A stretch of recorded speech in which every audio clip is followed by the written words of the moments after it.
Good afternoon, everyone. I'm Brigetti Limbanda. Welcome to the conversation live with Sandra Dickson of Stop COCT and also Ted Blom of the Energy Expert Coalition, both representing the nonprofit company DearSA, and they will be presenting on behalf of the public to the NERSA hearings in Cape Town on the 14th of January. So for those of you who may not know, Ted Blom is a senior energy and mining and commodity strategist and tactician with a master's degree in business from Wits Business School, commercial and law degrees from the University of Port Elizabeth, and a professional master's degree from Harvard Business School. Ted has over 27 years experience and has led numerous investigations and projects in both the mining and energy spheres of advisors, lectures, and consults worldwide. Sandra Dickson is well known as an activist and for starting the Facebook page called Stop COCT. But today she's here representing DearSA along with Ted Blom, a non-profit company. Let's welcome them. Hi, Sandra, and hello, Ted. Welcome. Good afternoon. Howdy. Good to have you here. So we are here today because on Monday you will be making representation to NERSA on behalf of the public, and that engagement is going to influence the price of electricity that we will be paying. Shall we kick off with you, Sandra? Just give us a brief overview of why it's important that we have this conversation and why the public should be interested in attending the proceedings on Monday. The public should be extremely interested because it's the only and last legal and free way that the public can participate and influence the decision that NERSA is going to be making on behalf of the public to grant Eskom the increase that they've asked for. And so who should be at these hearings? Normally at these hearings would be companies and stakeholders. Examples would be Ted Blom and myself. I expect the Chamber of Commerce to be there. I expect various people from universities to be there. So in other words, anybody who is anybody as a member of the public that's got a vested interest to influence NERSA's decision to not give Eskom the 15% year-on-year increase that they're asking for. Ted, can you tell us, from your perspective, why is it important that not only people from the public engages in this conversation, but also people from the energy sector and from business, more importantly, because obviously people in the business sector will also be affected by what happens on Monday? Absolutely. These price increases affect everybody, from the indigenous through to the wealthy. And the reason why it's important that people need to make their voices heard is because this government works on a balance of forces strategy. So they will push and push and push the prices up and up and up until they get resistance. And if they don't get civil resistance, they will just keep on with that tangent of pushing prices through the roof or whatever other policy they're trying to pursue. So unfortunately, numbers do count in this game, and the level of noise also counts. So it's very important that people make their voices heard, one way or the other, either through proxy to Sandra or myself, or by being there in person and cajoling us on in our endeavours. Sandra, if somebody cannot be there in person on Monday, what can they do to send you a proxy message? At this stage, the written comment period has been concluded in November. What they can do with proxy is go on the EECO, on Ted's website, the EECO website, and there's a place where you can fill in and give him your support as to what Ted is doing. Secondly, we are quite active on the Stop COCT website. The reason why we are using that platform, which is entirely dedicated to holding the city of Cape Town accountable, We are using that platform because there are a larger number of people in Cape Town that get their electricity directly from Eskom. And the second reason is that any other person that's supplied with electricity by the city of Cape Town buys it in bulk from Eskom. And at the end, after Eskom had put their increases on, the city of Cape Town will put their increases on. So in other words, what we are getting at the end of the day is the 15% increase per year that Eskom is asking for. Then there is a backdated 4.41% that's already been given to Eskom, which in other words totals it almost to 20%. And then on top of that, the city of Cape Town at the end of the day, on the 1st of July, will be adding another probably 3%. So in other words, we will be facing a 23% odd tariff increase on our electricity bills, which will have the net effect that within 3 years, our electricity bills will double. Ted, the idea of controlling our price that we finally pay to the consumer, is it pie in the sky that price can be reduced, or should we just be paying the high prices that Eskom is expecting us to pay? Okay, so the base price for Eskom, and just bear in mind there are 900 tariffs across the country, but the base price, the cheapest price that you and I pay, is around about R1.09 a kilowatt hour at the moment.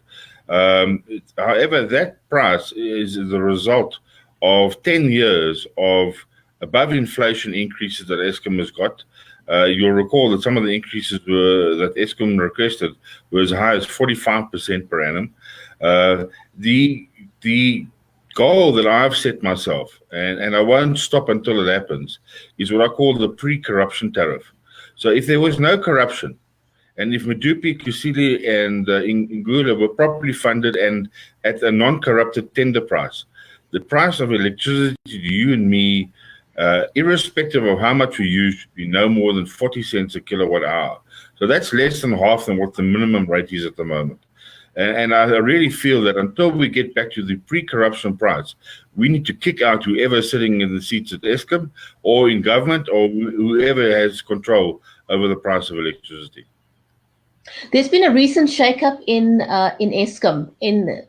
Staff has been changed and shifted around, and people have left Eskom or been made to leave Eskom. Has that made any significant change? And do you think we should see some more changes? Okay, my view is very simple. I know of people that have been corrupting Eskom for many, many years. They're still on the payroll. So until I'm happy that all those perpetrators of the corruption have been cleared out of the system, Eskom remains corrupted in my view. And is it a pie in the sky that these changes will happen? What happens if we don't see the change? Will the prices just continue to rise, and will we just be expected to pay up? And I guess that's why the public participation on Monday is so important, so that we can make our voices heard. And I wanted to, you mentioned earlier, the more people that participate, the stronger voice we have, we can make a better impact. Okay, so there's two issues you've mentioned. The first is that I do believe that ultimately the voice of the people will be heard if it's loud enough and if it's strong enough and if it's pervasive enough and persistent enough. Eventually, governments have to give their voters an audience. That's the one thing. The other thing is that, as Sandra correctly mentioned, we need support. So anybody who wants me to pick up a specific issue needs to go onto the EECO.COZA website. There is a petition there that they can sign and fill in. And what we will do, despite the fact that the written submissions have been closed, we will add that petition's representations onto the end of our presentation at each of the 10 venues. So how exactly does this work, Sandra? What time do people have to be there on Monday? Do they have to be there all day? Do they have to book their seats? How does it work? Right. NERSA requires people to book their seats. However, my experience is that people come and go through the whole day. And NERSA is not shy. They do book a very large venue. For instance, in 2017, the venue was never fuller than 40%. And I was actually shocked by the people's unwillingness to actually make their voices heard when they have a free opportunity to do so. The format is as follows. There's a registration at 8 o'clock, which means you go to a table and you write your name into a list, and NERSA ticks you off. Then the presentation starts at 9 o'clock. Normally, Eskom starts first, and it's a wonderful opportunity for the public to hear what the top brass of Eskom has to say about why they are asking for these increases. Extremely interesting and valuable facts are being shared there. And then after Eskom had made their representation, then I think each person gets about 3 to 5 minutes. Person or stakeholder gets 3 to 5 minutes to make their presentation. It is pretty formal.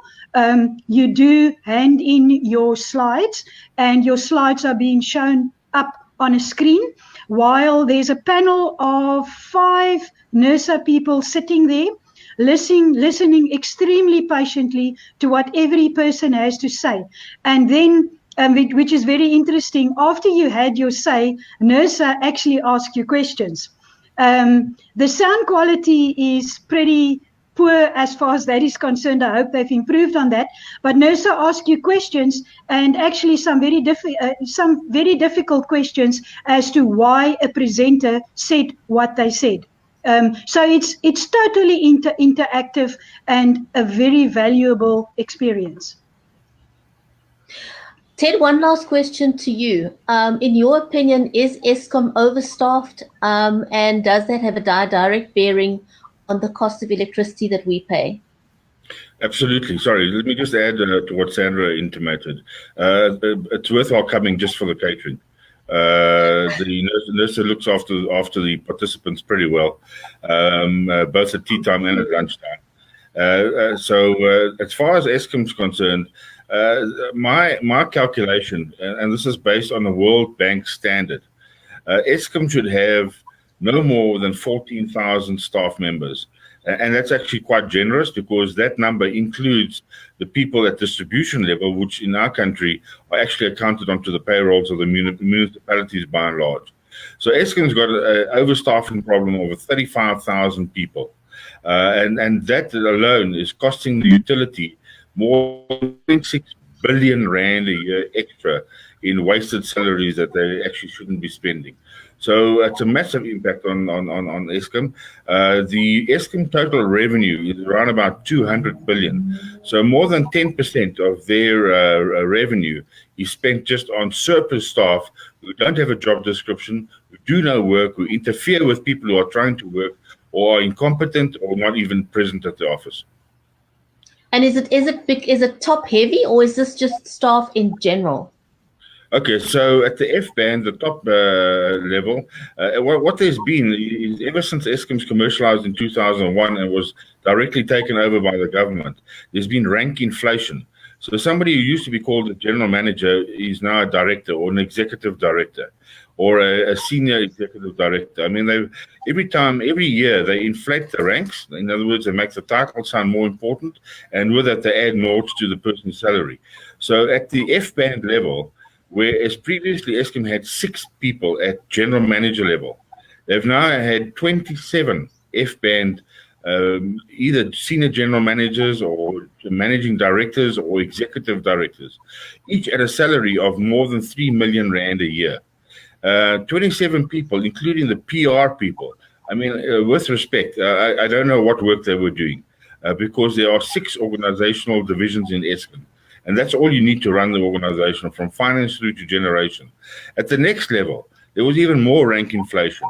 When I was there in the 80s, there was what they called the top 40 management team. That has swollen over the years to over 600. It's just unbelievable. And those people all earn more than 2 million rand a year. And sorry, I forgot to mention the F-band people. They were the ones responsible for the 500,000 rand a month petrol card allowance.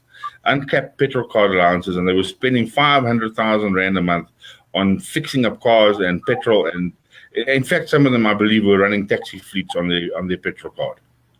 And so you go on down the ranks. You then get to the D-band managers. I don't know how many D-band managers Eskom got, but it must be thousands, where they used to have a couple of hundred. And right down through the ranks. So there are 35,000 souls, too many, haven't got job descriptions, haven't got a full-time job. In fact, they don't even go to the work, or there might be ghost workers. I'm estimating there's 5,000 ghost workers in that head count, if not more. It's really out of control.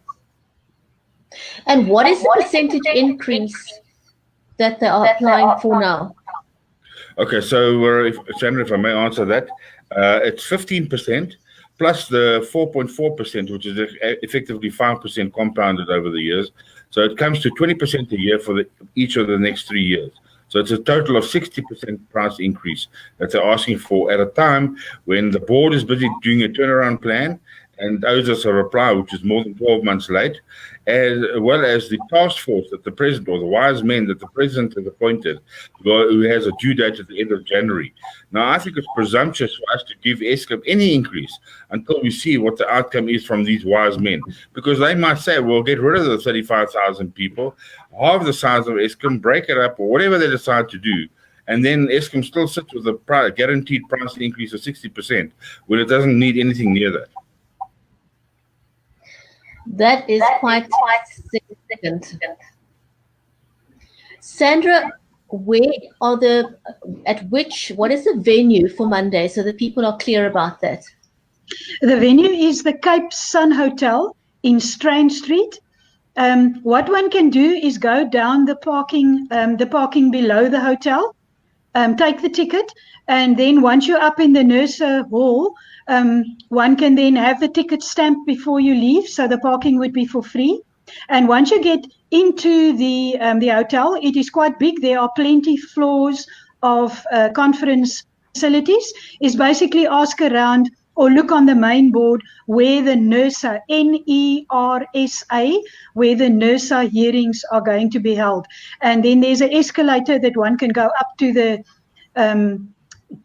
venue. And like Ted say, tea time, there's tea, there's beautiful catering, lovely stuff to eat. Lunchtime, you go down to the restaurant and you get a full-on lunch. So one will definitely not go away there hungry, and you will certainly learn a lot and be peppered with facts which will last you a lifetime.